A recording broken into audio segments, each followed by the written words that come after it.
ప్రపంచ దేశాలపై America tariff మోత మోగించింది. కానీ ఆ దేశంలో నిత్యావసర వస్తువుల ధరలు అమాంతం పెరగనున్నాయి. 10%, 97% వరకు ఆయా దేశాలపై బేసిక్ టారిఫ్ పెంచేశారు ట్రంప్. దీంతో తెల్లారులేస్తే తాగే కాఫీ నుంచి వేసుకునే బట్టలు, షూలు, రాత్రి నిద్రపోయే ముందు తాగే లిక్కర్ వరకు అన్ని ఖరీదు కానున్నాయి.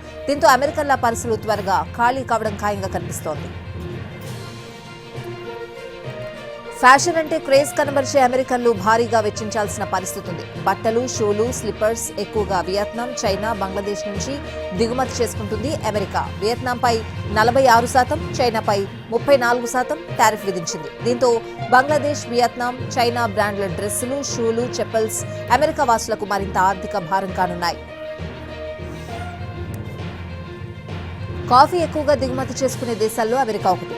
ఆ దేశం ఎక్కువగా కొలంబియా, బ్రెజిల్ నుంచి కాఫీ గింజలను దిగుమతి చేసుకుంటుంది. కానీ ఆ రెండు దేశాలపై టారిఫ్ 10% ఉంది. దీంతో అమెరికాలో కాఫీ మరింత ఖరీదు కానుంది. దీంతో చాక్లెట్ల రేట్ కూడా పెరిగిపోనుంది. 80% మాపుల్ సిరప్ నుంచి కెనడా నుంచి దిగుమతి చేసుకుంటుంది అమెరికా. అల్పాహారం కేటగిరీలోకి వచ్చే మాపుల్ సిరప్ ధర కూడా పెరగనుంది.